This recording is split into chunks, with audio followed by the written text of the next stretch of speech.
Hey, everybody, this is Louie back once again. Yeah, if anybody's still out there waiting for this and watching this, thank you so much. I know it's been a crazy long time. Still having some technical difficulties, believe it or not. I don't know how everybody on the internet seems to be able to do this except me. Every time I fix one, another one comes up, and that's what happened this time. This time it was the audio that was all jacked up. So I'm recording this over the audio, and sadly, you don't get any sounds from the game itself because that was tied into what I was recording. Thought I had it all figured out, but I didn't. There you go. Okay, so here we go. We're continuing our Order of Battle World War II Marines campaign, and this is NewGeorgia. Now, my father fought in NewGeorgia as a member of the 4th Marine Raiders, so some of these early battles here in this add-on campaign called Marines really interest me personally because these are a lot of small battles that you just don't see much. You'll notice here you got to get them into airfield by Rocco Harbor, which the 4th and 1st Raiders did not capture. It was the only battle the Raiders ever had where they did not attain their objectives. And then there's two other things there: capture Zelta, capture the Peru Plantation, and then you have secondary objectives as well. And so this game is going to cover some of this. Now, exactly how much, I don't know. And, well, I'll probably mention this another 10,000 times in these recordings, but the way they've done commando/raider/special forces units in this game, and the term special forces is really an anachronism. It was not used in World War II. Makes them almost impossible to use. So, anyway, here we go. You start off the game, of course, with what you had from the last one, which, of course, if you remember, was Guadalcanal. Then you get to place your troops and your ships.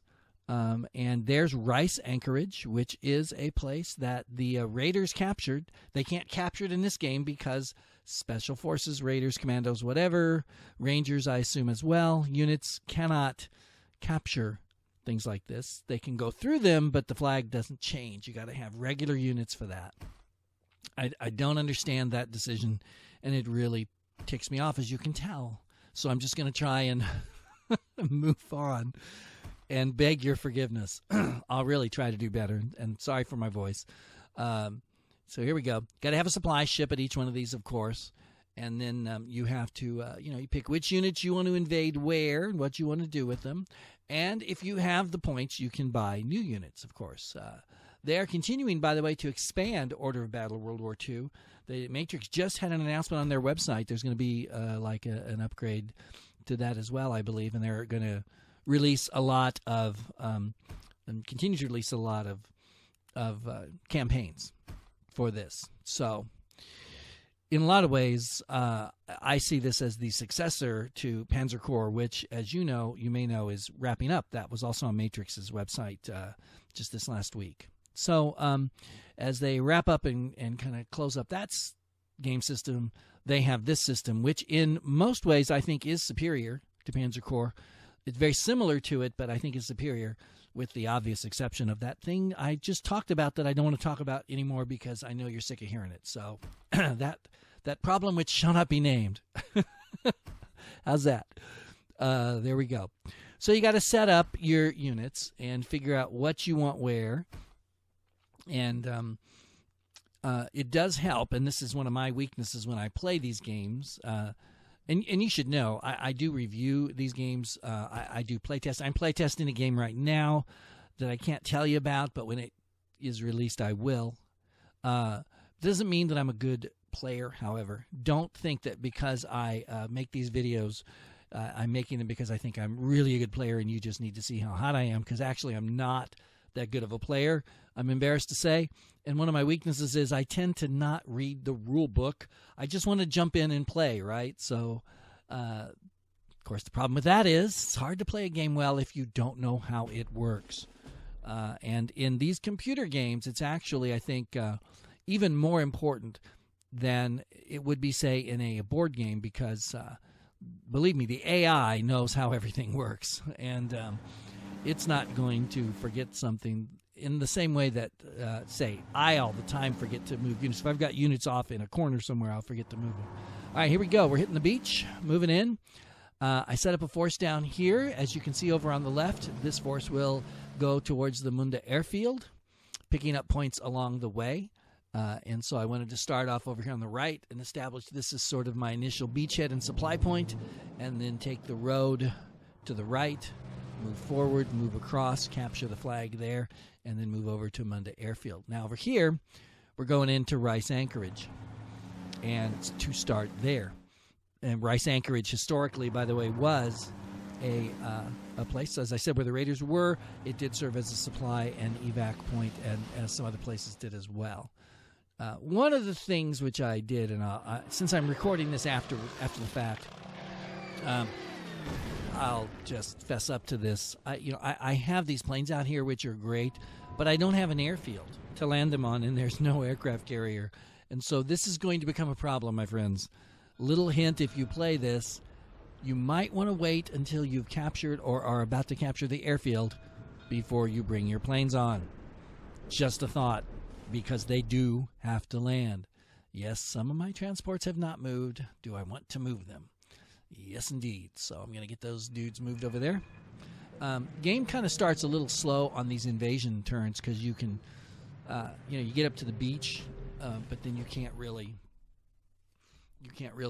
invade. So it's a little slow. It's a little short, but that's all right. And look, there Japanese fighters popped up as the AI moves, and boom, there's the turn overview. So here we go. We're going to finally get some guys on land.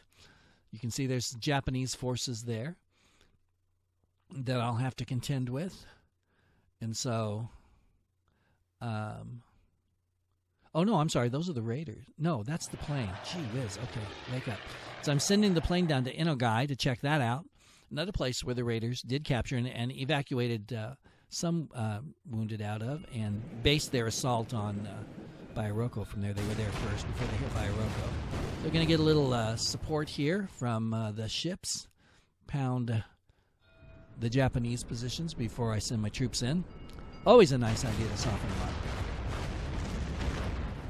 And actually, I can hear a little bit of the game sounds. I don't know if it's coming across for you, but when I make this into a video, because I'm recording the sound separately on a different program, and then I'm going to put the two together and make it into a video. Yeah, it's a pain, but that's the way it goes.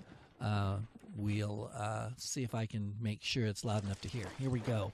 Boom. Okay, we get reinforcements, so that's nice. Not sure why I waited so long to do that, but anyway. You can see the Japanese are very weak, and if those guys could jump on shore, I'd get rid of them, but they can't. So I decided I'll send this guy down here to kind of get a head start on moving south. And then here is the, there's the howitzer and the supply ship. Always got to get that supply ship in there. Otherwise, you're out of supplies. And in this game, being out of supplies is bad. They do punish you correctly for that. So that's one of the things I like about this game. Supply is important. You have to pay attention to it, which is true in real life, of course. So there you go. Now I'm bringing them ashore down here as well, and seeing if I can route these guys out, but didn't really do very much. So we'll have to wait. Here, we'll hit them with these guys. There we go. Drove them out. So I captured my first place. Going to have to make sure that we don't let those guys get away. It's one of the things you got to watch in this game. Sometimes the AI will pull these almost defeated guys out, back, hide them, and then bring them back out. And when you're not looking, and all of a sudden, they captured a flag. So you have to watch that. Okay, so here we go. Looking at what I want to bring ashore next out of my troops there, trying to figure out which ones have already been deployed. There's the second plane deployed with no airfield. Just remember that little foreshadowing to increase the dramatic tension, as it were, here in my little story. And now we're back up here to Rice Anchorage, and checking things out, trying to figure out what I want to do. Some of these numbers that you just saw there with the black, like the numbers and the black arrows, I don't actually know what that means. Why? See, I don't know what that means. But that's because I haven't read the rule book, I assume. So, Anywho, let's see. What am I going to do here? That's it for this turn. Can't move anybody else. And they give you that transport thing, which is nice, but since your supply ship doesn't usually move, or it doesn't move that much, it's kind of annoying too because, I know it hasn't moved. I don't need it or want it to move, but it will tell me every time. So here we go.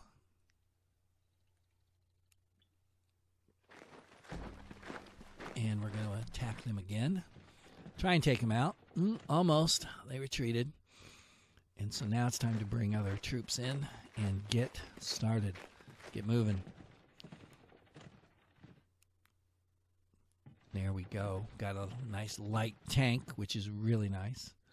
And we'll move these guys up to the bridge. So I'm expecting that around and certainly past the bridge there's going to be some stuff going on. So we're going to fly this plane over here. And whoa, sure enough, there you go. Got quite a reception committee there that the Japanese have, and a plane. So we're going to take the plane on and see what we can do with it.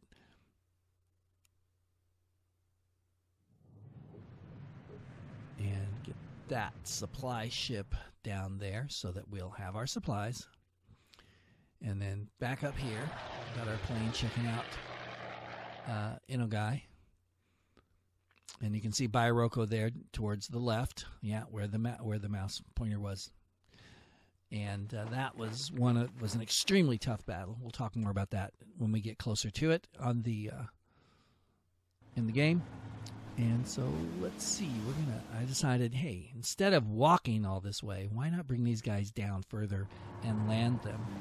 So that's what I decided I'd do, just to save some time, speed things up, and save these poor guys some walking. But wanted to bring the artillery in so that we can pound these guys, get rid of the enemy, and then once we've established that, we'll have some support as we drive forward in case there happen to be any ground troops down there. We don't know at this point, of course. Can't see, but we'll find out. Excuse me, that's for sure. So I'm also moving the Navy down in case I need some support further down here. I'm sure I will. It's just a question of, when and where, pretty much.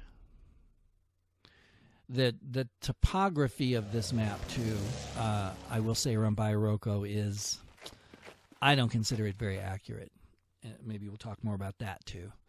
It was extremely heavy jungle around Bairoko, which doesn't really show up on the map that much. Although I have to say, maps at this scale of Pacific terrain are never really, they don't give you the feel. I got to visit Guadalcanal once, and I've walked around many of the historical sites, Bloody Ridge and all those places, and I'll tell you what, the maps in most war games don't give you the feel for the terrain.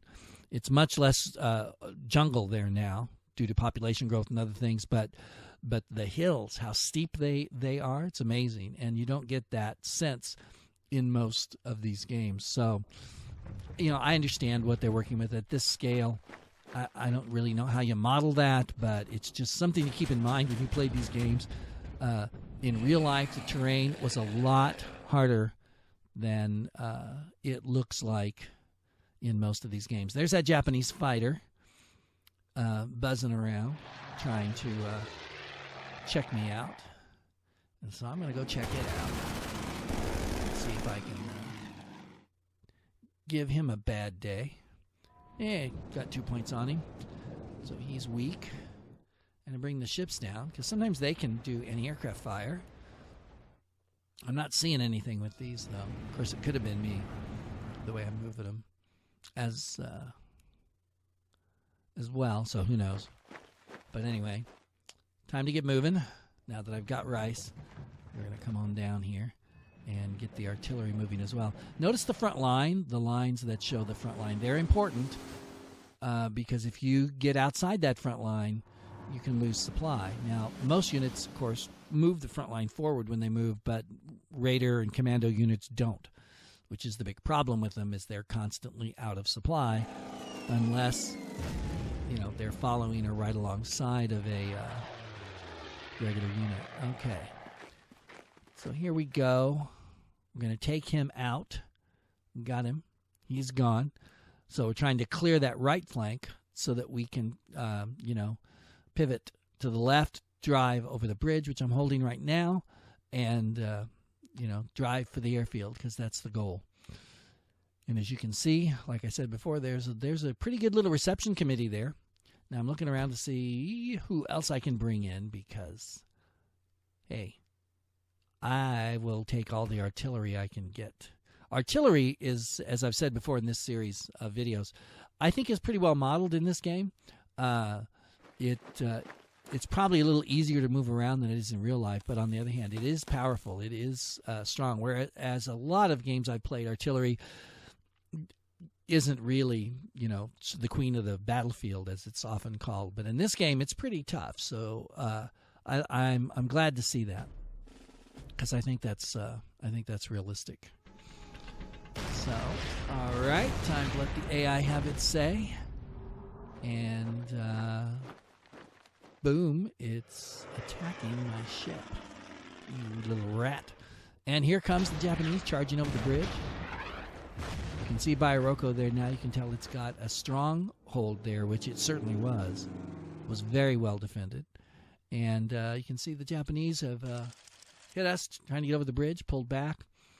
And so now it's my turn. Oh, and we have an enemy fleet coming in, trying to bring in reinforcements to Bairoko. And if we can intercept them, of course, sink them, it's less people for us to kill. So our naval units are going to have to hustle down there in a hurry, because the Japanese are pretty close. Now, the Japanese did ferry troops. They during the NewGeorgia campaign, as they did in Guadalcanal campaign. But they didn't really always have troop transport, so they'd carry them on destroyers, and they would carry them on barges, believe it or not. So they would often stay pretty close to the shore, where hopefully the waves would be less, and as protection for the troops.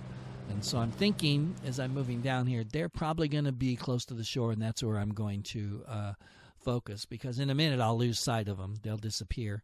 And so that's going to be sort of my starting point to find them. I'm going to look close to the shore. Meanwhile, down here, I'm going to move my supply ship out of the way, and then I'm going to bring my artillery in, because I'm going to want all the support I can get here. And I don't know if you can tell, but the tank unit sitting there, it's got like that little dug-in thing. So does that infantry unit I just clicked. They kind of automatically dig in. They're just sitting there. Okay, so we're exchanging fire here and taking some casualties, hopefully giving more. And now we're going to bring some guys up on the flank to help support. And let's see what we can do. Those little pop-ups give you the odds, of course, are very helpful. And here comes the tank. Here comes the tank. All right. Bring him up, because we're going to want to definitely use that. Let's see. Let's bring the plane over, do a little scouting. And sure enough, there's emplacements down there where you would expect them to be. And who knows what's around Munda? We haven't even got there yet. So here comes Japanese now. So you can see as the ships move there, boom, they're going to, at least some of them. And you'll notice they're staying close to the shore.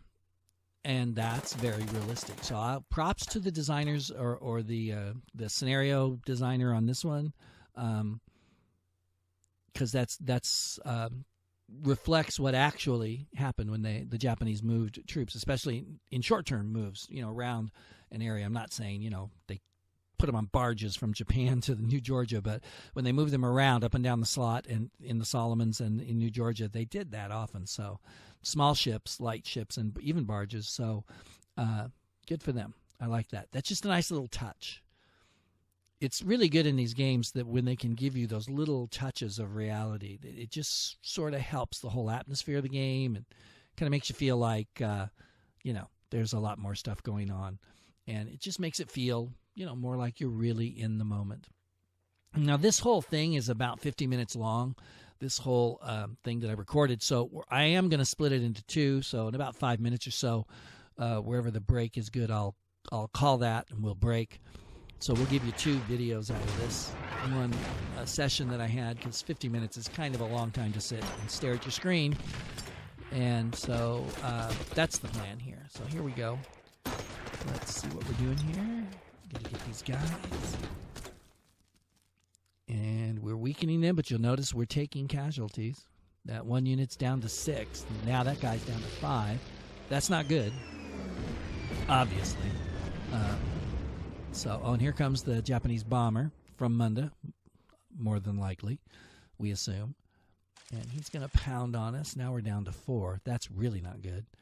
Oh, hey, yay, we've got a beachhead. And U.S. High Command suggests opening the front of beaches there. Well, that would be nice, U.S. High Command, if I had units to put there, but I don't. So we're going to go overland and get them. That's the plan with the number of units that I have. Yeah, and one thing you'll notice, I just zoomed in. You can zoom in this game, in and out. Sometimes I kind of forget that. Or just kind of pick the level of zoom that I like, but I do like you can move in and out. I like it actually like this, a little closer. It's much easier to sort of see, and again, it just gives you that more of a realistic feeling to it. So, all right, so ooh, look at that. We've got wow. Here comes the tank. Let's see what he can do. Boom! He runs that guy off. That's good. One thing, most Japanese infantry units were not equipped to deal with armor at all, or at least not very well. So, yeah, I'm going to move that Marine guy up as well. And here's my wonderful plane without an airfield. And we're sending him out to scout out where those Japanese transports and airplanes as well might be.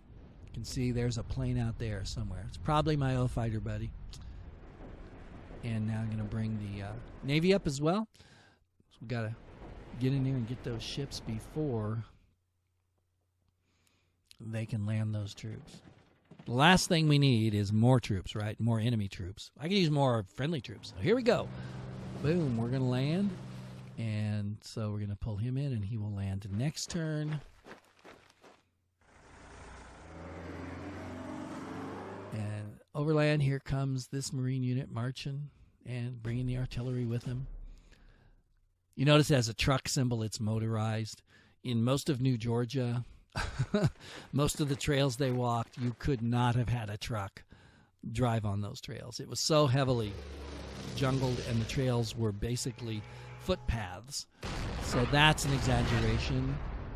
They did, however, use tanks down in this part of NewGeorgia. At Munda, they certainly did. So depends on the terrain and where you're at.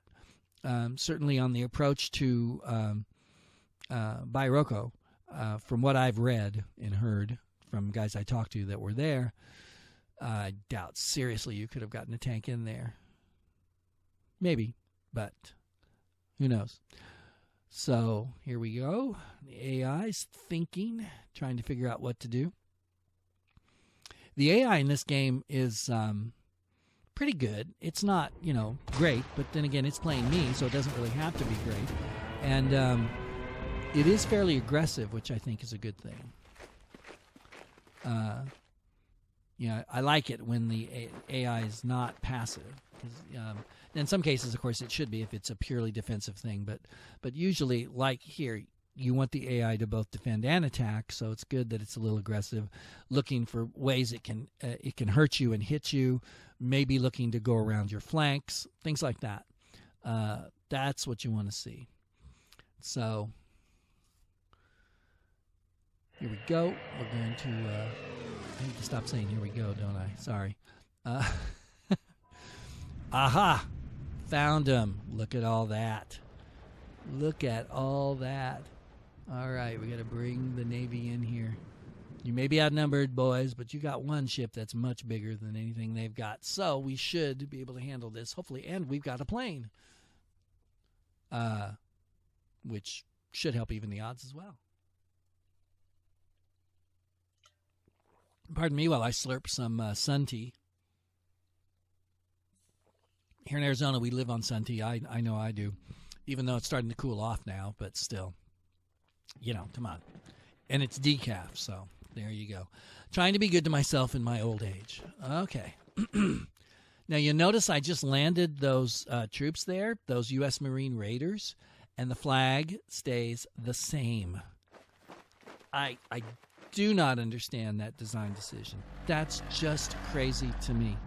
If you want to have it change back as soon as they leave, like if they raid, they come on shore, they run away, okay, fine. Oh, and now some other Japanese popped up over on the right. But to have them actually land, I don't know what the size of these units are, if this is a company, if it's a battalion, whatever it is, if they're in a village, which is what that kind of is right there, Inogai, little village, it should belong to them. So for the life of me, I can't figure that out.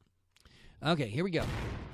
Back once again, trying to get rid of these guys and drive them back and get rid of them, kill them.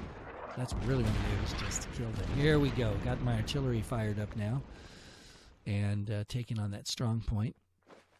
Definitely want to get rid of that as soon as possible. Those things can be pretty dangerous. So we're going to take it out. Boom, there it goes. And you'll notice I accidentally kind of double-clicked there and moved my Marine unit up into there. I didn't exactly want to do that, but whatever. All right, another Japanese unit. Boom, hit him with the tank. And that's not bad. Caused some damage. Move my infantry up and get to the second bridge. And you'll notice drove them off and took that. And they're really weakened, so that's good. Now I want to try and get rid of these guys. Oh, but look, what's behind them? Another unit. So we've got to take care of them as well.